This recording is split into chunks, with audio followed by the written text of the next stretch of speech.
Welcome back to Minds Matter, a podcast sponsored by the Monash Centre for Consciousness and Contemplative Studies. I'm Beth. And I'm Ava. And on Minds Matter, we explore research on neuroscience and psychology while talking through our own personal experiences. And this week on the podcast, I spoke to Dr. Jordan Wylie, who is a postdoctoral researcher at Boston College in the Morality Lab. We spoke about her research on morality. We discuss how morality research looks in the sciences, because this is something that we usually relate to philosophy discipline. She explains her work on moral curiosity and why we're always interested in morally bad people. And Jordan also talks us through her research on phantom rules. And these are rules such as jaywalking, which are only enforced sometimes, and why do we enforce them in these situations. We also speak about Jordan's work on how our moral values influence how we feel about harm reduction policies.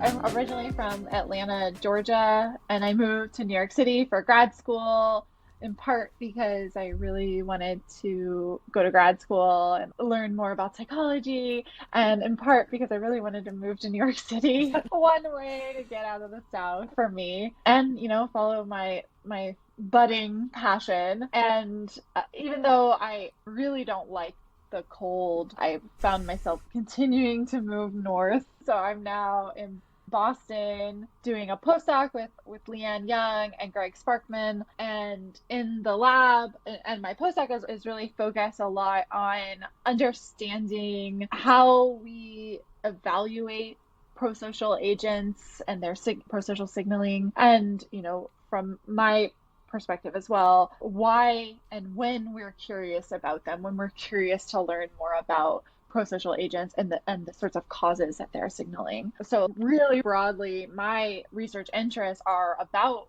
rules and understanding when people break the rules, when we're interested in them, how we make evaluations about them, when our own rules are broken, how we evaluate and sort of understand and reconcile that feeling. And then when other people break rules, not just in a negative way, but like do something exceedingly morally good. That's sort of it's a rule breaking of a sort. When and why that makes us curious to know more about them. Yeah, that's super interesting. Usually when we think about studying morality, we think of it more as something that you study in philosophy and think about what morality means and these kind of things. So it's really cool that you're doing this in a scientific setting.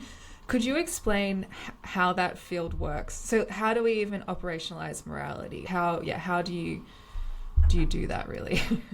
Yeah. I mean, this is such a fun, big question. And, for better or worse, moral psychologists, I don't think, ask this question very frequently or interrogate this question frequently. It's fun to, think about really deeply what I mean. I think the field of, really broadly, the field of moral psychology is focused on why and how people are coming to the sorts of decisions that they do about others' actions, their character, also evaluations of their own actions and character. There's a ton of work in moral psychology on the developmental side, when kids care about moral rules, which rules they care about, when and how they differentiate between rules that are moral and rules that are conventional. So much more. And there's so much work in the developmental space. And then there's this other really large amount of work so much ink has been spilled arguing over what kinds of content count as moral.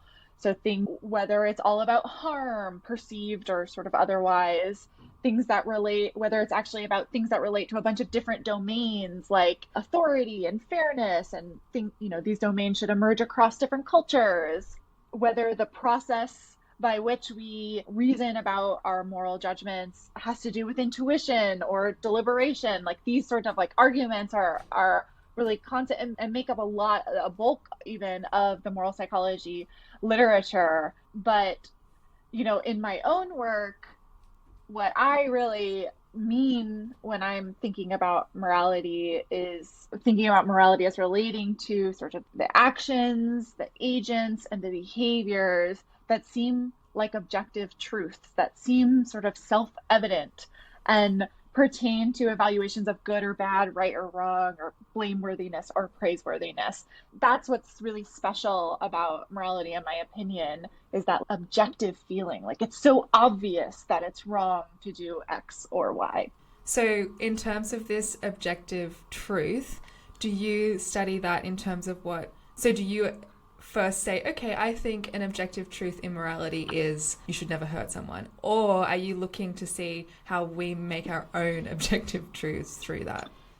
A lot of work has been done. Work by Jeff Goodwin, for example, has been done investigating this objective sort of quality of the moral domain. And my work doesn't assess that feature of the moral domain very frequently. I've leveraged a lot of the work that's been done in the past when I'm operationalizing and thinking about the sorts of things that I mean when I use the word morality. But some of my work in the harm reduction space, for example, when we try to measure what people's moral opinions are, we were really confronted with this question: how do you really get at this thing? And we pulled a lot from work by Jeff and work by Linda Skitka on moral convictions and this conviction quality of morality. And we find that you can sort of get at these opinions that people have by asking all of these questions that kind of pull from the affective qualities of morality alongside this feeling that things are objective,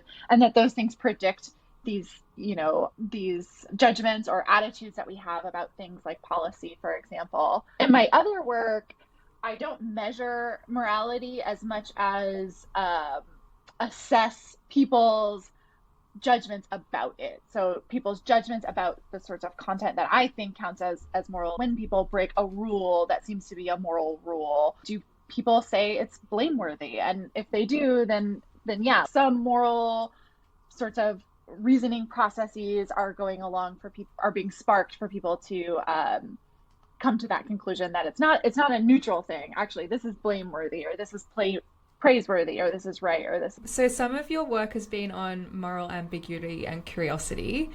Could you explain what those terms mean? So what is that? Yeah, so I'll start with curiosity because it's much easier. So curiosity, there's a lot of work on curiosity that I learned a lot about while I was writing my dissertation, or thinking about my dissertation studies and then subsequently writing about them. Curiosity is considered one of this larger suite of epistemic emotions. So emotions that relate to, knowledge seeking or knowledge, things like doubt or confusion are other characteristic epistemic emotions. And curiosity is really that desire to approach information. So it's a strong desire to approach information. William James, in one of his pieces, defined curiosity as the impulse towards better cognition.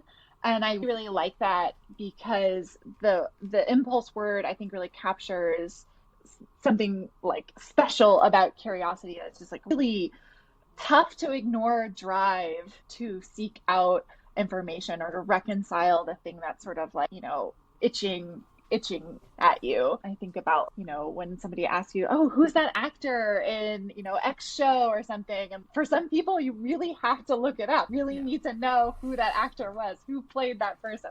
It's a need. And so curiosity in the moral domain and how I've been studying curiosity and thinking a lot about curiosity is doing all the same things. So, driving us towards information or understanding something that has a moral flavor to it. So, understanding why someone did something really morally bad. But again, that impulse towards acquiring some knowledge for knowledge's sake.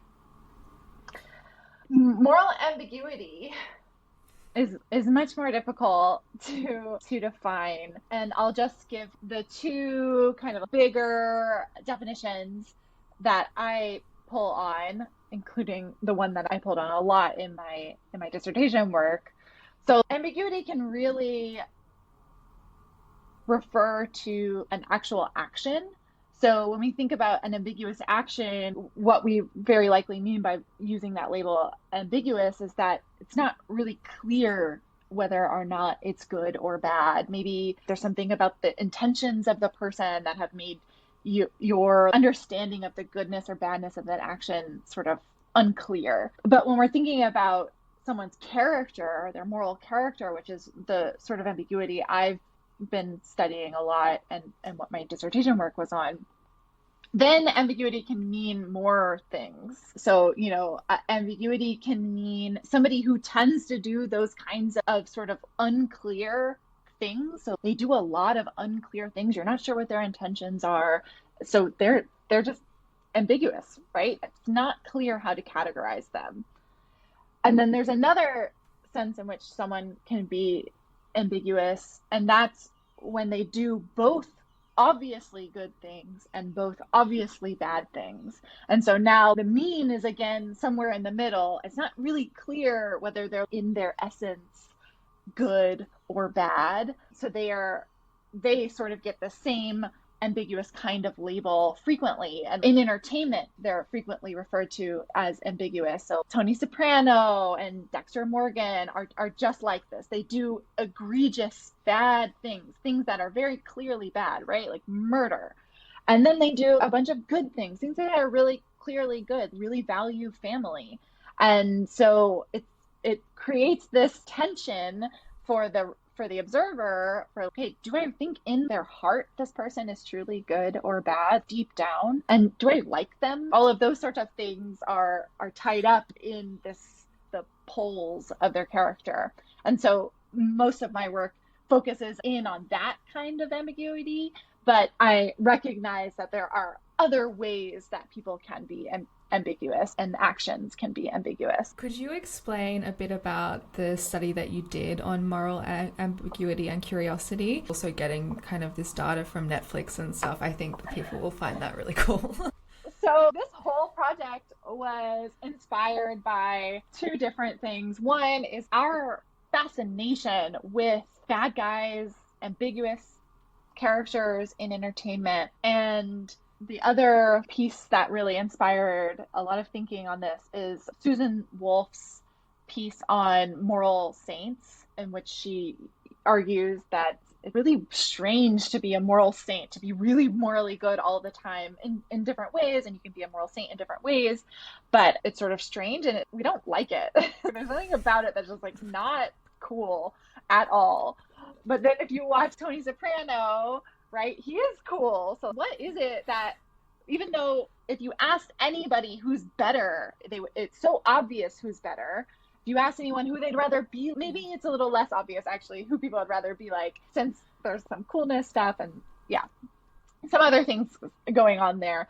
But it doesn't make a whole lot of sense really thinking about how people tend to make their moral judgments, how people tend to judge others and who they want to affiliate with. It doesn't make a whole lot of sense how interested we are in people like Tony Soprano or Walter White. So those studies were really designed to try to figure out why we like these people so much. And there is work already on this that I want to make sure I point out. In the media psych space, there's a bunch of work on what makes a morally ambiguous character and why people find them engaging and when people identify with them. My studies look at this from a slightly different angle, and we use a bunch of different methods. We pulled from, methods that tend to be used in media psych and from social psych and all over. And we wanted to see if, even though people are willing to tell you that it's really effortful to engage with bad content, that they still want to and that they still do. So what we first did was look at some Netflix data. So at the end of 2021, Netflix started releasing this publicly available data about the hours watched for Netflix for their top performing shows. Presumably the catalog of Netflix is almost infinite, and so you have shows that have never been watched and things like that. So it's a subset of a subset of shows and movies. And so we just started collecting those weekly. So the top shows that were watched every week for a 5-month period. And so we have this really rich data set of hours watched, and we have some codes for like how long the show tends to be, for the genre of the show or movie. And then we had a separate sample of, so independent raters rate those shows on a bunch of different things. So they rated them on how morally good or bad the protagonist was. And they rated them on how effortful it is to watch this show, how much they thought they learned from watching this show or movie, and some other ones. And so then we just checked to see if there was a correlation between how immoral someone was and how many hours were watched. And there was. So the more immoral, the more hours spent watching shows and movies on Netflix. And this is true even when we control for things like the average amount of time watched, the genre, for how much learning, how effortful people think it is. And effort and immorality go in opposite directions. So the more effortful, the less people want to watch, but the more effortful, the more immoral. So people find immoral things effortful, but they nonetheless want to watch them. So there's something that's pulling them up, even though it's really effortful. And then I guess the question is, why? So why would this be something that we do? Yeah, so that's really correlational. So it's hard to really point to why in that data set. So we did some follow-up research that used a paradigm that's been used in the study of empathy. So it's a paradigm from Daryl Cameron's lab. And it's a behavioral choice task where you, in our case, we had it where you choose whether you want to have some description of the agent who's done something good, bad, or ambiguous, or you want mind explanation information about somebody who's good, bad, or ambiguous. And so we just had people choose between those things. And we find that people, and this is actually the punchline of my dissertation, is that I really thought this was going to be about morally ambiguous stuff, but the Netflix data and then these studies that we ran suggested it's badness, the moral badness, that makes people really interested. So people want to hear the explanations for the bad guys way more than they do for the good or the ambiguous targets. Though when we look in the fictional space, they want to learn about Tony Soprano and those kinds of characters more than, Captain America or something like that. But when we move it out of the fictional space, it's actually just the bad guys that people want to learn a lot about. And so we had that data, and then we were like, okay, really, why is this happening? And so we have a different paradigm that holds the information constant, and then people had to select between different targets that they want that piece of information for. And then in this paradigm, it allowed us to ask some of these follow-up questions. Okay, how much do you expect to learn about this person? How curious are you about this person that you've selected before we tell you anything about them, before we reveal anything about them? And when we ask the questions in this way, we find that people expect to learn more about the immoral agents than they do the morally good ones. But after we've revealed this explanatory information, they say that they actually learned more from the good guys than they did from the bad ones. So there's some mismatch there that, like, it's possible that it will be revealed to me something really unique and interesting for the bad guys in a way that isn't quite there for the good ones. But when we learn all the ways that people have been good in their life, helped an old lady cross the road, we're using very, very commonly used morally good and bad actions in these vignettes that we created. People say that they learned a lot from it. Oh, maybe I can help a old lady cross the road, or whatever it is. So I think that this learning piece is playing a big role in driving especially curiosity. And there's some older work on curiosity that suggests that people expect that when they get their answer, it's going to be really satisfying, that the urge is so strong. And when I get there, it'll be so satisfying. But when they get there, it often fails to be as satisfying as expected. And that's kind of what we find with the bad guys. People say that they're really interesting. They select them very frequently. They want to learn about them. They say they expect to learn about them. They say they're really curious about them, but they don't find the explanation all that satisfying. So we measure that at the final time point, and satisfaction is lowest for the immoral agents compared to the morally good ones. Yeah. So could one of the reasons we want to learn more about these bad characters, could that be motivated by the fact we assume everyone's good? So if someone's doing something off that thing that is moral objective truth we all think we should follow, we want an explanation to why? Definitely. So a lot of what I think, and a lot of what my dissertation introduction is about like how people understand their worlds. Who is good? How frequently people tend to be good? Who is bad? And how frequently people tend to be bad? And so I think that although my studies don't have data specifically to speak to this, what I really think is happening is that people are motivated to maintain and understand the contours of their moral world, make sense of, ooh, this person was egregious. I need some explanation for how this person or why this person was this way, so I can help make sense of a world where I think that most people tend to be good. And it's true that most people tend to be good, and that's a feature of moral badness, right? That you could be bad in way more ways than you can be good, than the amount of ways that you can be good, because people tend to be good. And so it's like a much smaller set of possible actions in that bubble. But we do find, and this is something that's really motivating a lot of my research or what I've been thinking about lately, we do find that when an agent seems exceedingly morally good, so more a moral saint, people are interested in them and they want to learn about them. So, and I have some data to speak to this too. So it isn't just moral valence that is making people curious, but how typical the agents are. Bad agents tend to be atypical, but if you can make a good agent look atypical, they're also pretty interesting.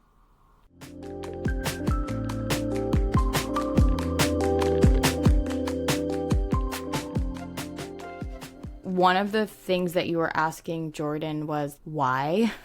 Why would we be curious about these morally ambiguous or morally bad characters? And so one of the things that this reminded me of in general, this idea of people being curious about badness or wrongness, is this research that in general looks at why people are curious about bad things, so not in the moral domain, but just bad things in general. And there's evidence that people, if they're in a study and they're told you could see a really gross image of someone's wound, an open gash, that they want to look at it and they want to see very disgusting images, both in terms of their morally disgusting images and also just bodily gross things. And so there's been some research looking at why that is, and I thought that it seems it could apply to some of the things that you were talking about. Specifically, Jordan was mentioning that she thinks one of the things going on is actually that people are interested in these extremes. So not necessarily always morally bad agents, but also people who are weirdly good. So anything that's kind of out of the ordinary. And there's this one paper in the more general morbid curiosity domain that was trying to distill the motives that people might have to learn about gross things or just bad things in general. And they kind of broke it down into 3 different types of motives. And the first is these so-called informational motives, where people are interested in just learning more and acquiring knowledge, which is basically what curiosity generally is. And so one of the reasons that they argue people might be interested in gross things or bad things in general is to reduce uncertainty, because as you were saying, Beth, a lot of the times people aren't really encountering people who are morally bad, so they might be wanting to better understand those people and reduce the uncertainty in their worlds to kind of be able to better understand why the people do what they do, especially when Jordan was saying that they're specifically interested in an explanation for why they're doing what they do. And I also think in terms of the morally bad people, it really ties into this other motive that in this paper, which we'll link on in our show notes, this is by Susanna Osterwijk and Esther Niehoff, where they talk about also another motive, which is a social motive, where specifically they argue that people want to know about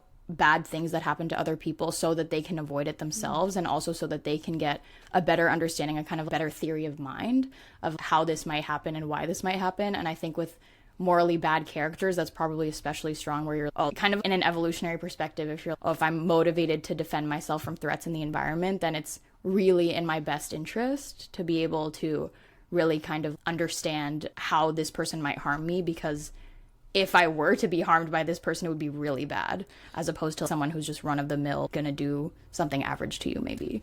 Yeah, I think I remember we spoke about this on one of our other episodes, and wasn't that also why when people see an accident or something on the road, you want to look and see what it is? And one of the explanations was, well, we want to get information about that, so if we happen to be in an accident or experience, I don't know, be close to an accident, one of those things, we have as much information as we can so we can know what to do in those situations. And correct me if I'm wrong, but I think I remember this also related back to the people who were really interested in doomsday zombie scenarios, and they were always interested in watching those movies, kind of prepper type people. But then it turned out during the pandemic they did actually overall cope better, because they did have all this information previously about these kind of scenarios that we were in. So I guess that shows that it does work to do that. Yeah, that's true. I actually forgot about that. But yeah, I do remember us talking about that people who were more likely to watch zombie apocalypse movies were faring better during the pandemic, which kind of proved this. Maybe they were actually preparing, which is kind of interesting, because it's, are people who are super weary of these kind of nefarious characters, are they more likely to be able to protect themselves against those type of people? But I also think that I feel there's an image of a person who's maybe very avoidant and is really worried that everyone is out to get them, and they see the world as morally bad, that I feel it doesn't necessarily feel those people are well prepared to deal with life, perhaps. So I'm not sure what Jordan's research speaks to on that point. And another thing I thought, and we kind of touched on this a bit, but she mentions that it gets a bit confused with what coolness is. But I thought, well, why do we always love the bad guy? Because it's not just we're curious about them, we love the bad guy. That's your personal question? Yes. I don't know if everyone else relates. Yeah, maybe that's more of a Beth question. Well, so in this other paper where they talked about general reasons why people might be morbidly curious, one of their reasons is also, the third motive is emotional motives. And so that's specifically that people might just enjoy the arousal that they get from something bad, which maybe is, I feel intuitively that feels the draw of a bad boy or a bad girl, if that's what we're talking about. And that there's this kind of positive relationship between the desire for thrill and adventure, and there's a positive correlation there between people who are thrill seeking and people who are interested in negative content. And also people argue that there's a possibility that people might be curious about these things to experience those emotions and live those emotions and understand them in a safe space. So in the context of a TV show, for example, or a study, you might be, I want to see what this gash looks like, or I want to see what Tony Soprano is going to do next. But maybe if they were in your life, which right. I think Jordan was also hinting at, you might not want them close to you, and you might not want to stick around and see what happens, unless maybe you're a thrill seeker like that. So one question that I had, I think when we're talking about this in terms of, especially with the information seeking with negative content, there's this reason that we were talking about that you might want to explore that negative content, which is that you're just less likely to encounter it in everyday life. You're less likely to have a Tony Soprano in your life, so you maybe want to explore it because of that. And also specifically with the negative content, you have an incentive to explore it to protect yourself from potential threats. Specifically that threat part, I feel with the moral saints that she was talking about, I kind of was, maybe this is like new data that she wasn't ready to talk about yet, but she mentioned that people are also more curious about like, strangely morally good people, but people also find those people boring, right? Yeah. Did you catch any of that stuff that she was that reconciling those two things? Yeah, I didn't. And I also thought, I didn't really. Yeah, I kind of had the same question. If we find them boring, then why are we also really interested in them? But I wasn't sure if maybe these moral saint people who are just extreme too much, then they don't fall into maybe it's the semi-saint people who we find boring, but the extreme saints we don't. I wasn't really sure. Yeah, and I also feel because she was saying that, you know, a Captain America is less interesting than a Tony Soprano, but I feel a lot of the superhero movies, especially the recent ones, they try to paint heroes and not an only kind of hero light, and maybe if it's a real person also. So in that point, I'm saying that maybe Captain America isn't actually morally amazing all the time. Yeah. The way that they're depicting him in those films, I don't really know. I haven't seen a Captain America movie since like 2010. Do you know I'm a massive Marvel fan? I did not know that. I've seen like okay, all the tell us Marvel about movies. Really? I'm like obsessed. Yeah. Because okay, then are they painted as like? No, like... they're not moral saints. But I would agree that Captain America is less interesting than Tony Soprano. I think that's a fact. But they're not these. They all have something, you know, they're battling and they don't always do the right thing. And yeah. Exactly. So maybe they are more just kind of run-of-the-mill people. I feel that's what... I mean, they're run-of-the-mill people with superpowers, I guess. Yeah. Yes. So what would do we even have an example of a complete moral saint? I don't know. I actually can't think of anyone. I feel I know people in my own life. Really? Yeah. Like someone's mom, you know, someone who's just been through a ton of stuff and they're just like, they never get mad at anyone. I had a friend who, when I was growing up, her mom was the sweetest person in the world. I could never picture her yelling or anything. And my friend would always get so mad at her because she would be, imagine living with this woman. Sometimes you're just mad and you want your mom to yell back and she'll never yell back.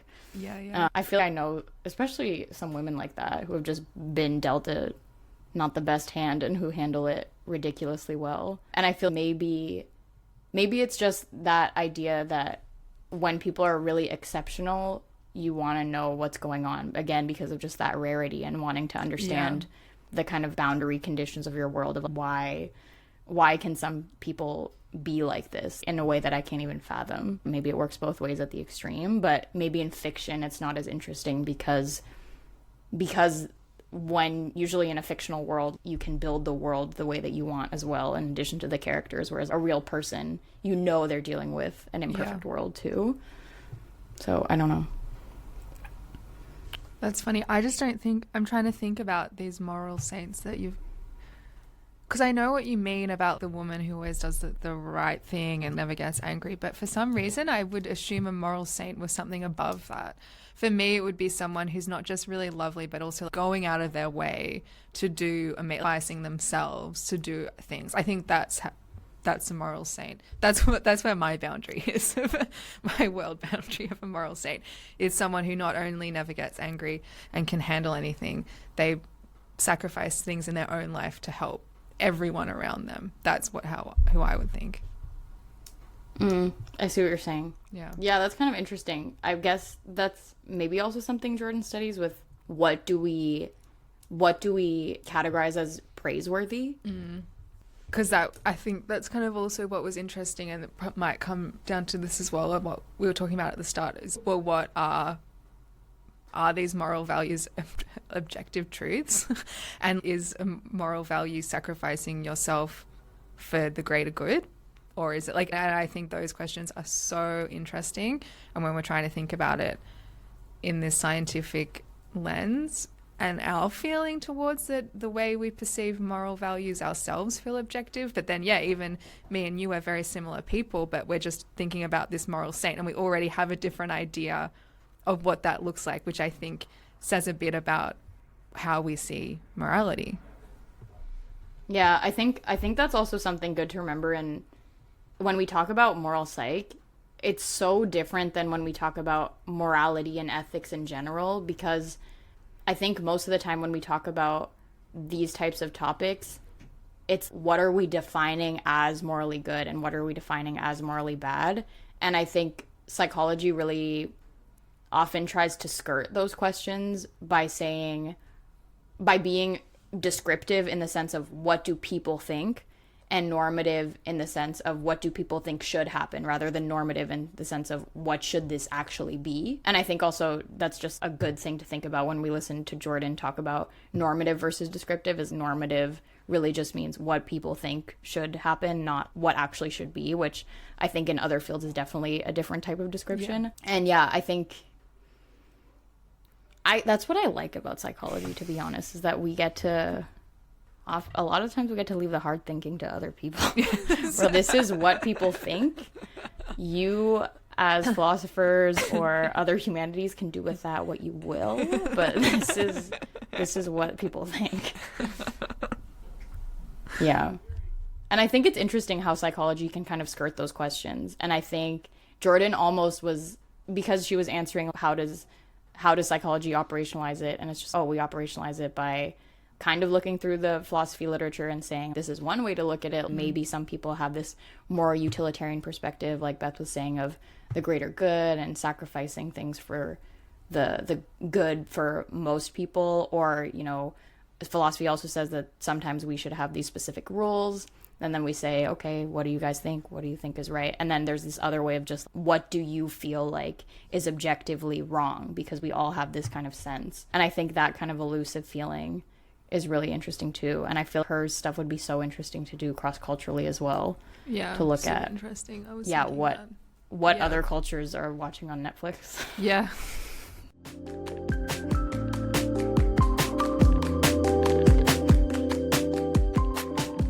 You've also done some research on phantom rules.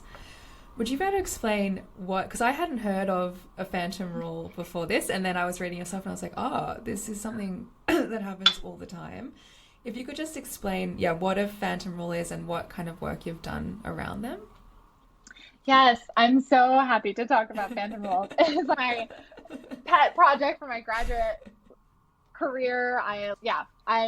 It just got published also very recently, or accepted for publication very recently. So very excited about phantom rules. It's been such a generative space to think, and so very excited to talk about it. So the inspiration, I'm very inspired by the things that happen in real life. That's a big place where I draw inspiration for my research. So the inspiration for phantom rules. So I played tennis in undergrad, and I was how to say it nicely to myself, a less emotionally stable tennis player than I am a human. And I always felt singled out, even though other tennis players who are maybe predominantly male tennis players who express similar levels of anger didn't seem to be policed in the same way that I was. And so I always felt just I feel so singled out in this space. And, that was fine. I got through it.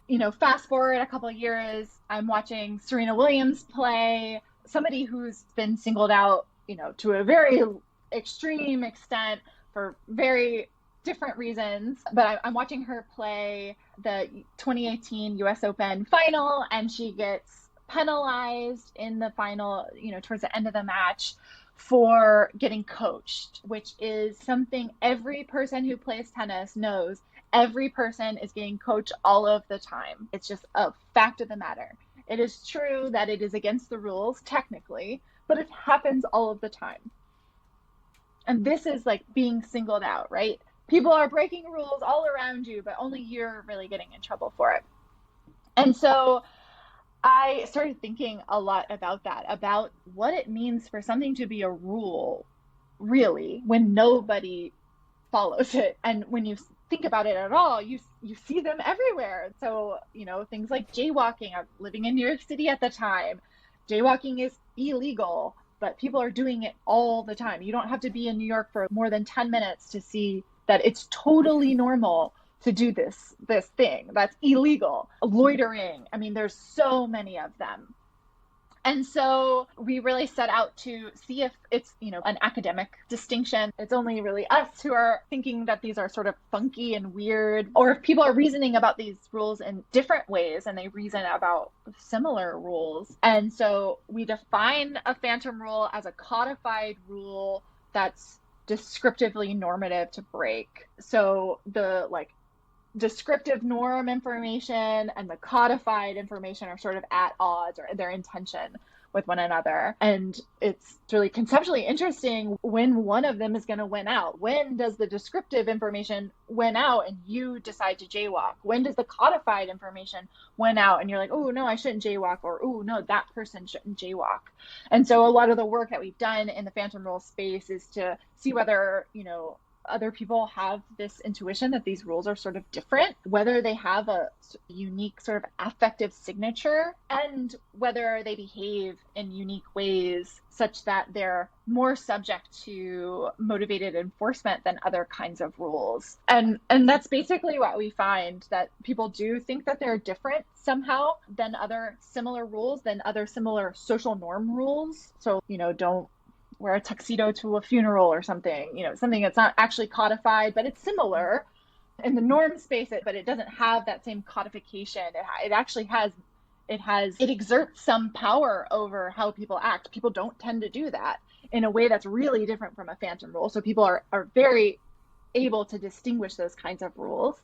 And then they also distinguish them from rules that are codified but aren't normal to break. So stopping at a red light, for example, in terms of its severity, it's really similar to the kinds of things that we in the legal space have identified as phantom rules, but it is codified just like them, but people don't tend to break them. And so, yeah, people will pull these rules apart. And then in terms of what that means, we find that phantom rules, these rules that are descriptively normal to break, are more subject to motivated enforcement. That when people are motivated, we've done this in economic games, we've done it in survey research. When you're motivated because maybe in the economic game situation, maybe somebody acted selfishly.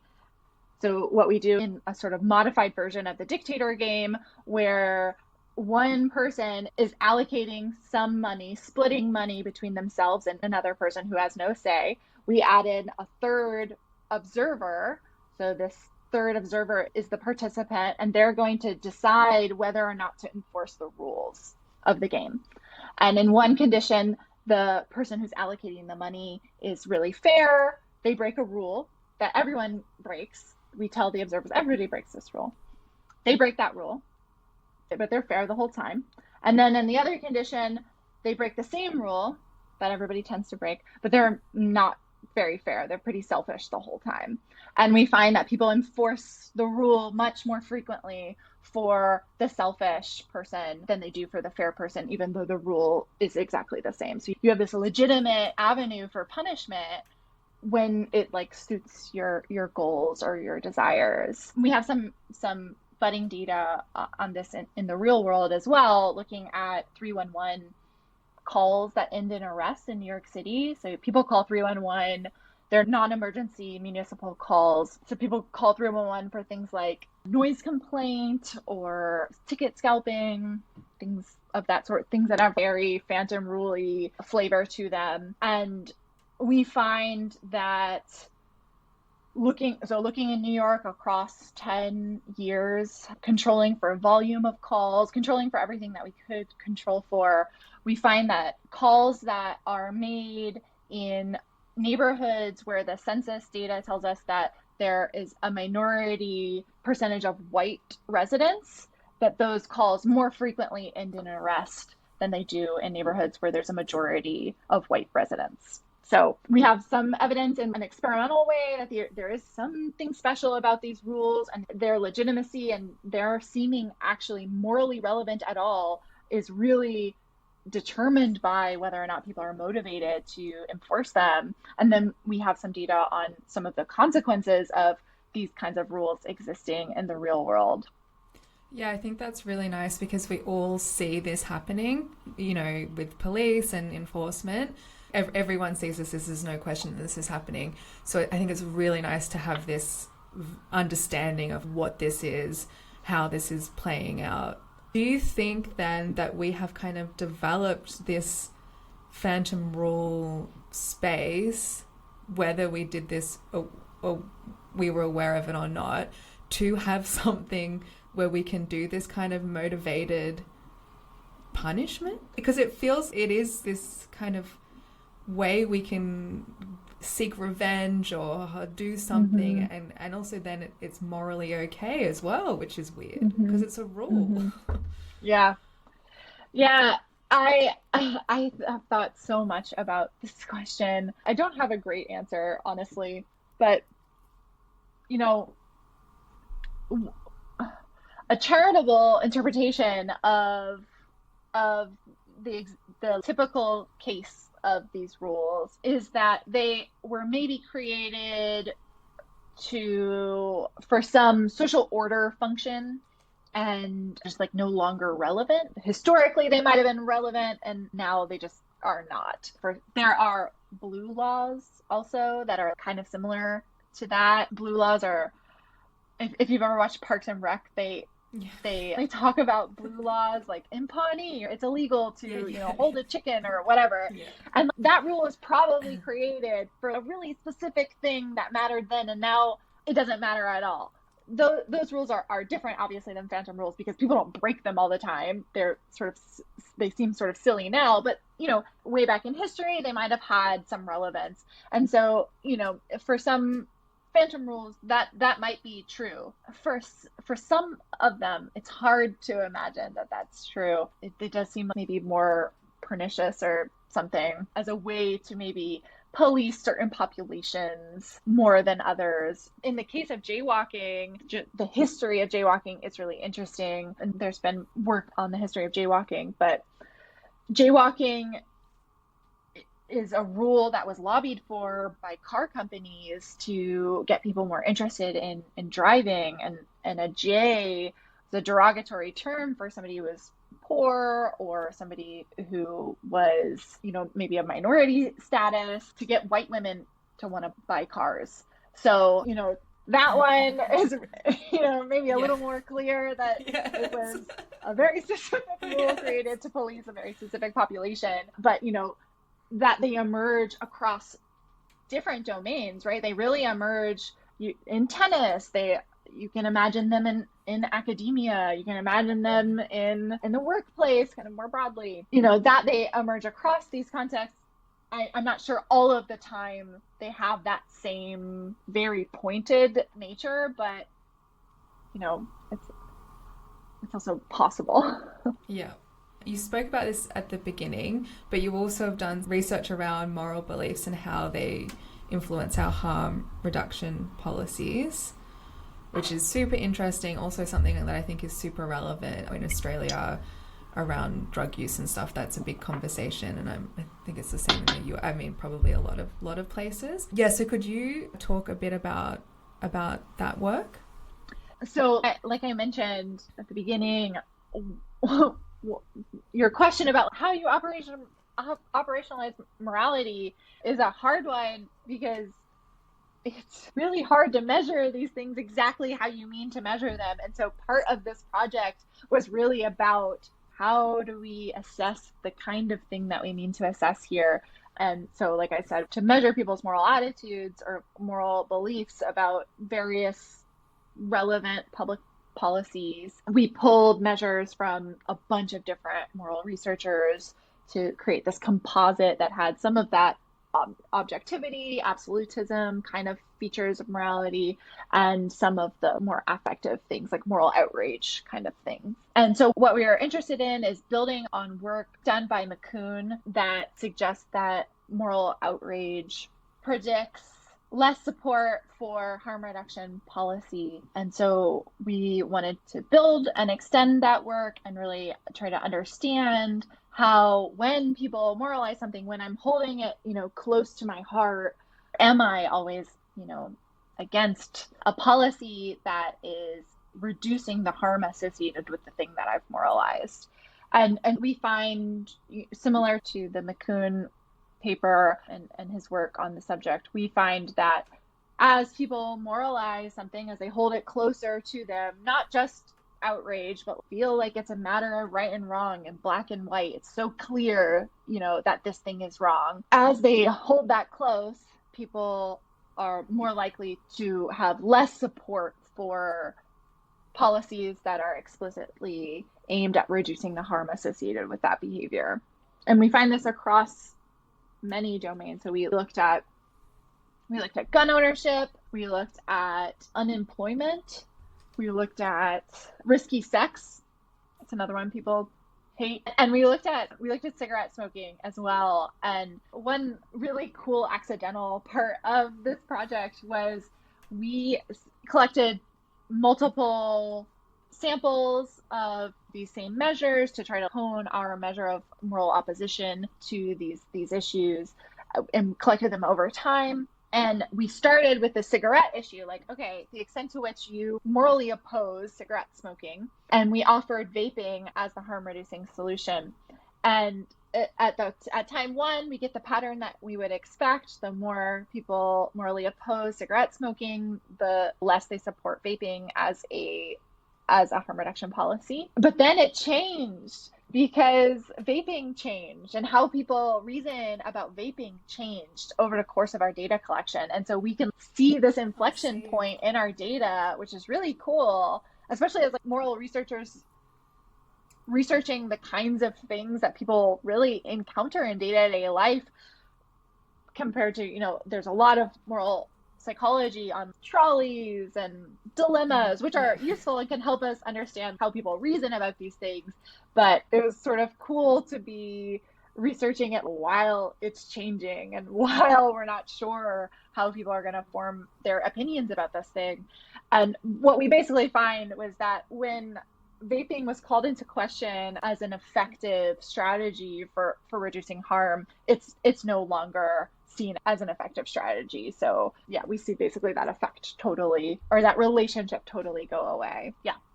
Yeah, that's so interesting. It's also because when I was looking at your work and I was thinking about this, because I was thinking, if you think about your morals, you would think a really strong moral would be harm reduction. I really morally believe harm should be reduced everywhere. And I just thought it was interesting that there was this trade-off. Well, if you really thought something was wrong, then you shouldn't do it at all.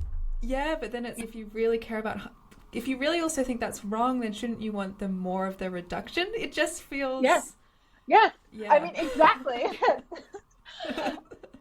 It's so counter to what you would hope people would want, right? If I really don't want people to be harmed by unemployment, by not having sufficient housing, by not having sufficient food, I really think that that's a problem, then I should support federal funding for unemployment. But there's something about letting people do something, that you let them continue to do something that you find immoral, that really bugs people.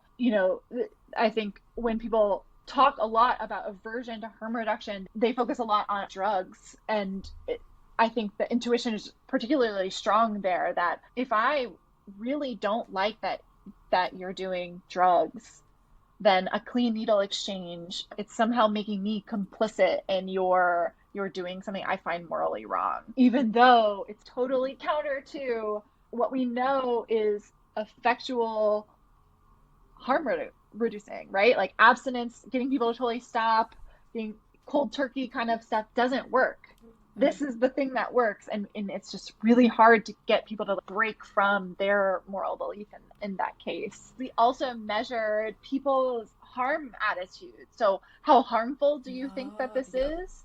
And when we ask them that question, so not the moral question, we ask them, how harmful is this? We see a positive correlation between how harmful and support for harm reduction policy. So the more harmful I think it is, the more I support you reducing the harm associated with it. But the more moral I think it is, the less I support it.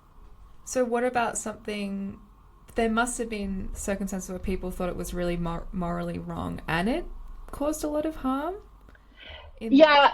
We didn't look at the person level. We looked across people. So but I mean, that is super interesting. Certainly there are people for whom that's true, but what we were expecting, we were expecting a lot of things to happen differently than they did.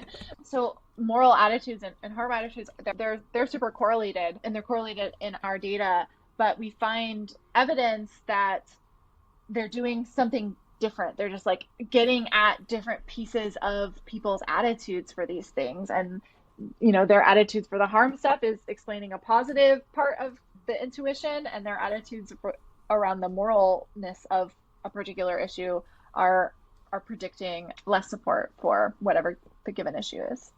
Yeah, so interesting. And obviously when thinking about how people are voting and what they care about, this stuff is so cool to think about.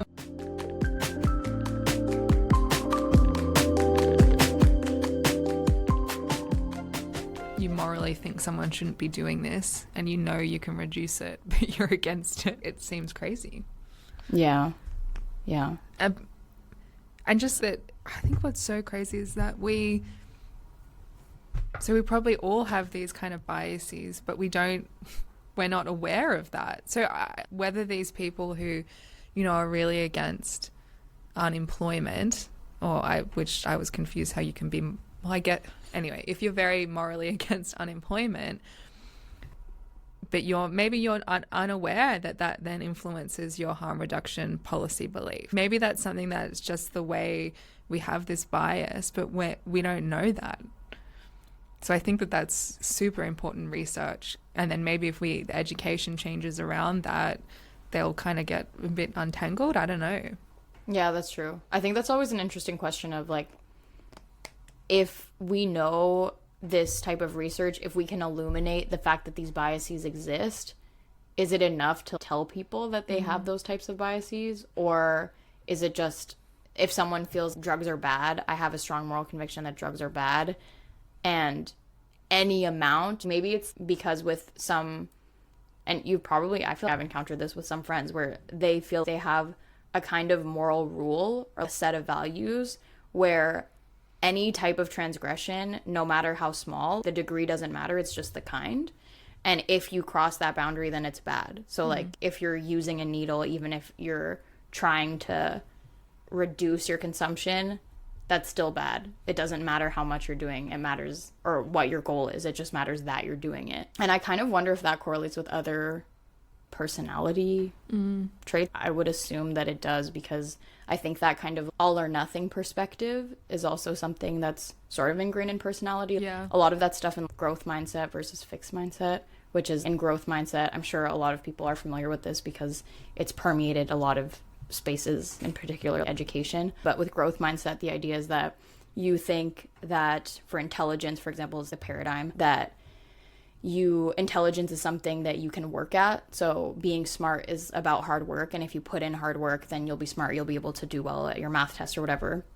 And then a fixed mindset is intelligence is a fixed trait, and some people are smart and some people aren't smart. No matter what you do, you're not going to change that. So maybe if people have those types of fixed views of moral values, or maybe fixed views of moral actions, if you take drugs once, you're a drug addict or something. And if you do that one time versus if you do that 10 times, you're still in the same category, and that's not going to change. And progress, they don't view progress as happening from like you are addicted and then you get better and then, you know, you're in, what's the word for that?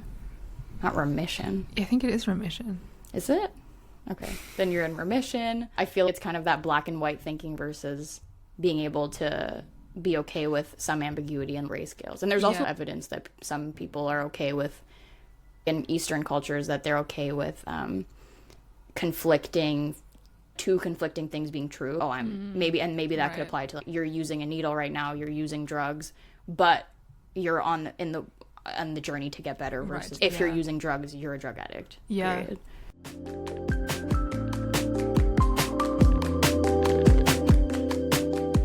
Well, this has honestly all been amazing. I have loved this.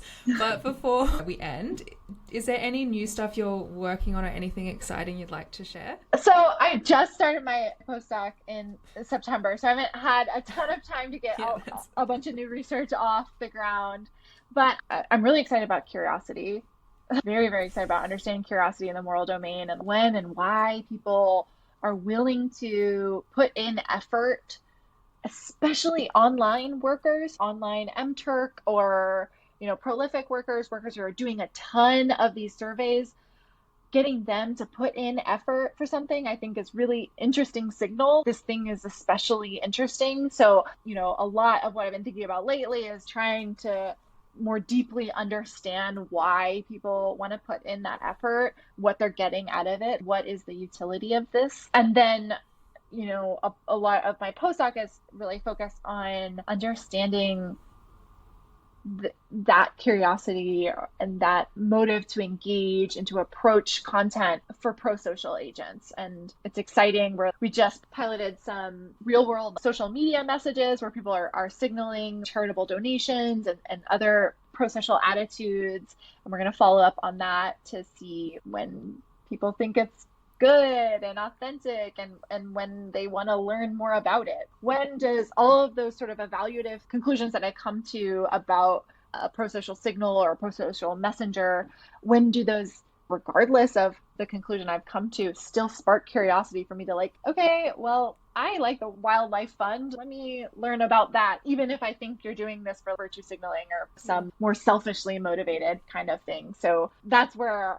I'm spending a lot of my time thinking lately, and I'm really excited to actually get some data, which is coming soon.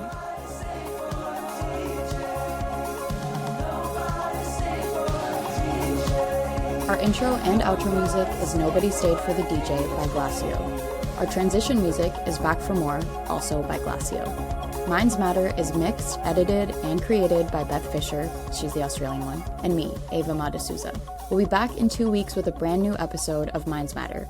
In the meantime, find all our episodes and show notes on mindsmatterpodcast.com.